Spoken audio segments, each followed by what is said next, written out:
大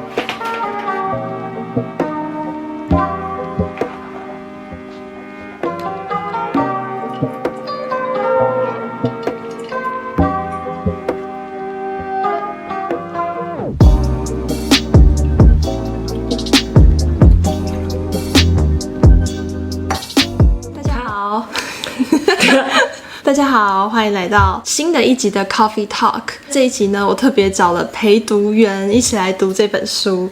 那我们今天要读的是《午夜图书馆》这一本书，我非常的推荐。我前阵子就想说，每天晚上读10页，然后就这样不知不觉读完了。它的故事还非常的精彩。好啦，那在介绍书之前呢，我想要先来喝一杯咖啡。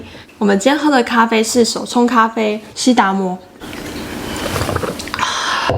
如果大家呢一直都有在追踪我的 Coffee Talk 的话呢，应该不陌生。这个作者呢是一个英国作家麦特海格，然后我在第12集的时候有介绍过他的另外一本书，叫做《在焦虑星球微笑》。麦特海格这个人呢，他其实在20出头的时候就得到忧郁症，然后就一路受到忧郁症所苦。曾经在20几岁的时候，他也尝试自杀。在他的写作上面呢，可以感受到他可以同理身边正在经历忧郁症啊、焦虑症所苦的人们。像是我在第12集推荐的那一本书《在焦虑星球微笑》，它其实算是心理励志书籍。那这一本书呢是他的小说。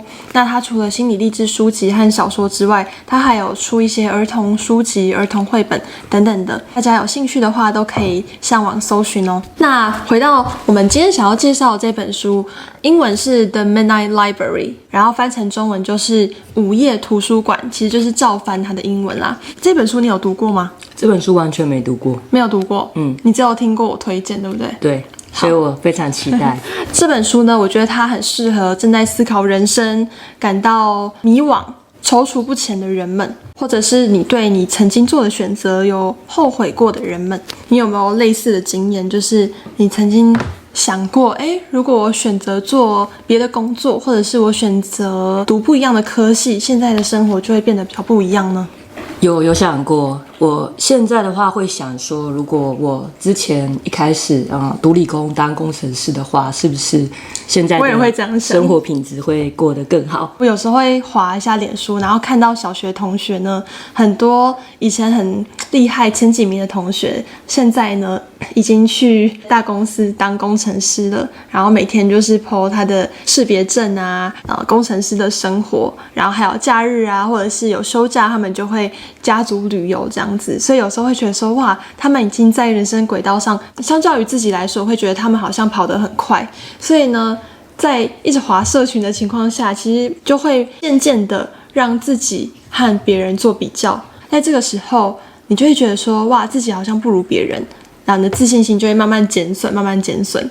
那我觉得有意识到这一点，你想要好好正视这个情绪的话，我真的很建议大家可以读这一本《The Midnight Library》。欢迎听众，有新的听众来了，你要来当陪读员吗？还有一个小耳朵，好可爱，露出来了。好，我们不能分心。那我们现在呢，就要来简单的讲一下午夜图书馆它的故事到底在讲什么呢？它的主角叫做 Nora， 然后她今年是35岁。在故事的开始呢，可以看到 Nora 她对她的生活感到非常的失望，因为她觉得她总在每一个重要的人生关头都做了最错误的决定。那这错误的决定呢，导致她后来就有一连串的错误，然后她有非常多的懊悔在其中。在她那段时间失去工作，然后失去她最爱的猫咪之后呢，她就决定尝试结束自己的生命。所以在那天晚上呢，他觉得是时候结束他自己的生命了。午夜0:00之前呢，就吞药尝试自杀。在这个画面的下一秒呢，就瞬间来到了叫做午夜图书馆的地方。那在这个图书馆呢，它没有出口，每一个书架上面的书都是满满的。那他走着，就在这个图书馆遇到他曾经在小学认识的图书馆员，叫做 Mrs. Elm。这个图书馆员呢，竟然也出现在午夜图书馆，而这个图书馆呢，就只有图书馆员和 Nora 两个人。在这个午夜图书馆呢，图书馆员就请 Nora 翻开一本书，那本书叫做懊悔之书。一开始他从图书馆员手上接到这个懊悔之书的时候，他觉得非常的重到提不起来。图书馆员就说，你现在就打开这本书，然后他就费了9牛2虎之力，终于把这个书打开了，然后看到里面满满的是如果我的猫咪没有死该有多好，或者是如果我当初选择继续游泳，我是不是可以进奥运呢？如果我当时和我的未婚夫结婚的话呢，现在日子会不会变得更好呢？里面就有满满的后悔。除了后悔之书呢，书架上的每一本书其实都是不一样的人生，也就是有点像是那个电影叫做什么？妈的多重宇宙。对，有点像是妈的多重宇宙，就是你可以在短时间内去到各个平行时空，看到你在每一个平行时空的自己活成什么样子，所以还蛮有趣的。图书馆里面的每一本书就代表着你的不同的人生，他就开启了他的探索不同人生的旅程了。其中呢，他就去到了他如果和他的未婚夫结婚的话，他的日子会长什么样子。他也去到了他放养那只猫，如果他没有放养，他是把猫咪接回家一起生活的话，会长什么样子。然后当然他也去到了如果他坚持学游泳，他的未来会长什么样子呢？他就一一的去解答他曾经后悔过的所有事情。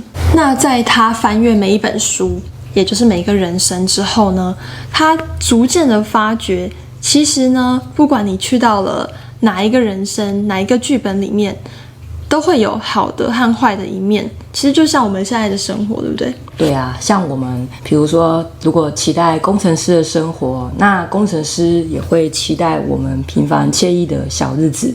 像我的话，其实我在读这本书的时候，我会一直想到，那如果我有一本后悔之书，我里面会写什么呢？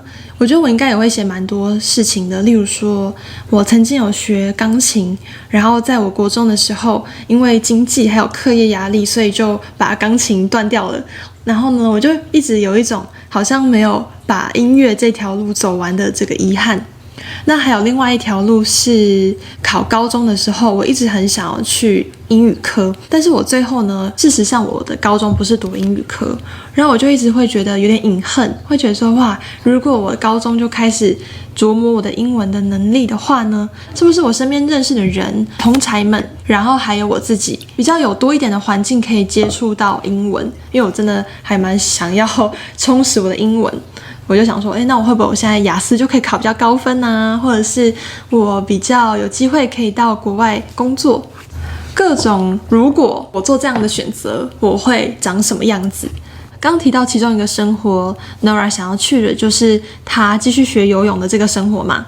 那他真的到了那个人生当中呢，他发现哇，他已经退休了耶！在35岁的当下，他已经拿到了奥运金牌，然后已经退休了。现在呢，他正睡在某一个国家的 hotel 里面，然后在那个 hotel 呢，他看到哇，他的行囊是满满的讲稿，他要准备发表一个演讲，那个演讲非常的难。除此之外呢，在那个生活里，他的妈妈竟然自杀了。和他原本的想象不太一样。那总之呢，在那个人生里，他原本想象着得到奥运金牌是多么的开心，多么的喜悦。但是呢，他发现，他过上一个很累的人生，然后和他的父母很疏远。老实说，他到了那个生活不到1天，他就觉得那个生活并不是他想要的。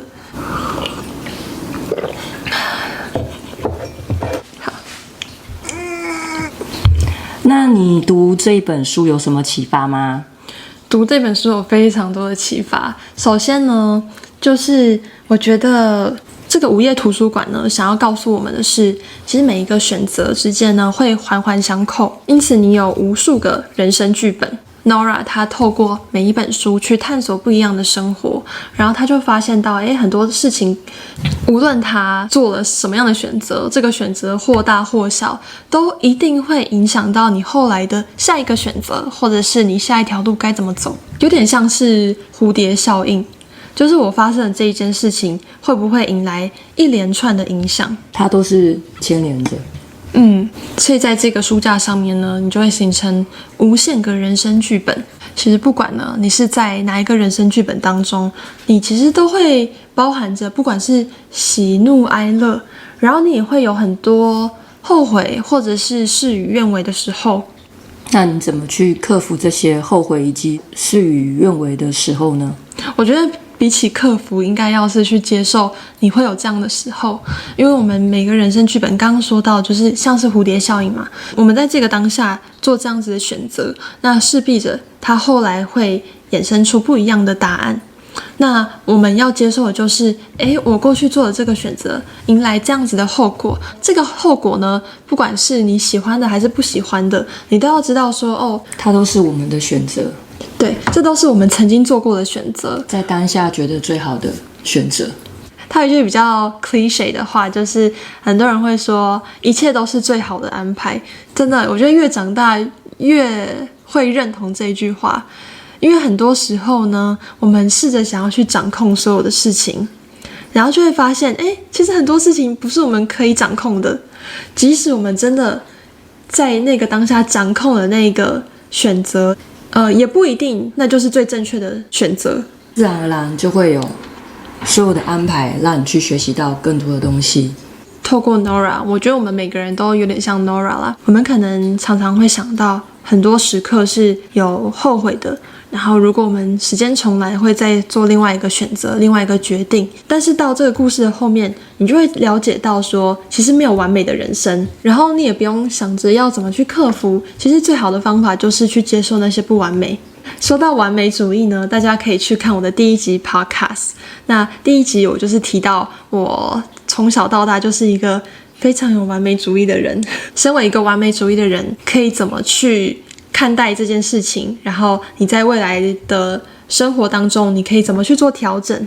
这个脑筋急转弯2讲的也蛮有共鸣的，因为它里面有各种不同的情绪，都是要我们去接纳它。没有说一定要你是正向的、乐观的，你才是完美的人。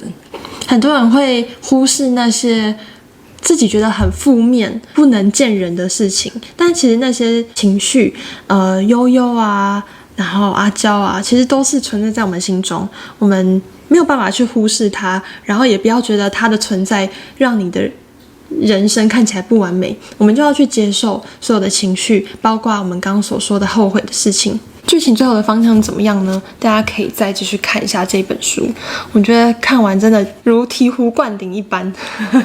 在书中有一句话是 Never underestimate the big importance of small things。 我们在生活中看似一些不起眼的时刻，其实呢，过一段时间再回头去看，会发现哇，这些时刻其实非常的无价。我觉得就是我们总是看到别人拥有的，然后却忘记自己现在拥有了什么。其实我们应该要把我们的重心拉回自己身上，自己身边的珍惜的这些人事物身上。对，然后他说的这个 big importance of small things， 它可以指的是你身边的人。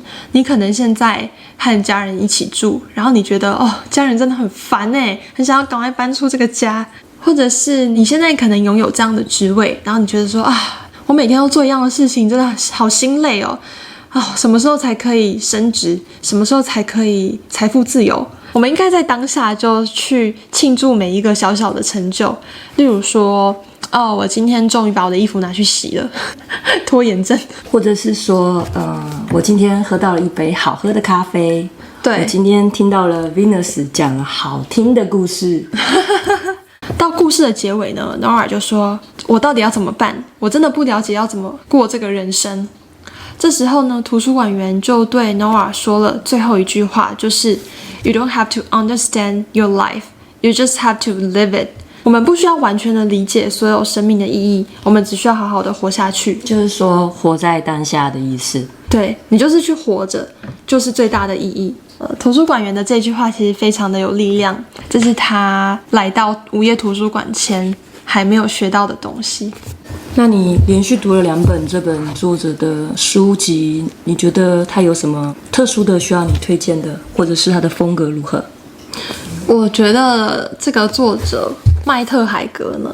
因为我上一本是看《在焦虑星球微笑》嘛，然后那一本是心理励志，那这一本呢是小说。我觉得它有一个特色，就是它可以用很简单的口吻去探讨一些很沉重的话题。有时候我们讲到忧郁症，可能就会觉得说为什么会这样子，然后怎么办？可能就会和疾病或者是和看医生，我们的话题就会走到那边。可是透过麦特海格的书呢，其实我会觉得他讲述这些东西都非常的平易近人，这是我觉得他很厉害的地方。我们可以用很简单的方式去看待，不管你是很容易焦虑的人，或者是你是很容易对你曾经做的选择懊悔，或是对未来感到很迷惘的人，不管你是什么年纪，我觉得都很适合去读这一本书。毕竟我们现在生存在社群时代嘛，很多时候就是滑过去看到别人的人生 highlight， 就会觉得我怎么没有这样的 highlight， 然后就去拿人家的成绩单去检讨自己。我们看到的都是别人展现出他好的一面，以及荧光幕上的别人并不是私底下他真的就是过所有顺遂的人生。对，我们真的就是要把注意力以及专注就是放在回到自己身上，回到自己回到身边的人身上，好好的过好就是生命中的每一天。有没有很有趣？我觉得很想看，可是你买的是全英文。这本书在前年就已经有中译版了，中译版就是我们刚刚说的午夜图书馆，所以现在在各大书局都买得到。如果大家对这本书有兴趣的话，我会把购书链接放在资讯栏。然后谢谢大家收听到这里，也谢谢这位陪读员，虽然他没有读过午夜图书馆，但是呢他也是很专心的听我分享完这本书。还有一位陪读员，那我们就下一集 Coffee Talk 再见喽，拜拜。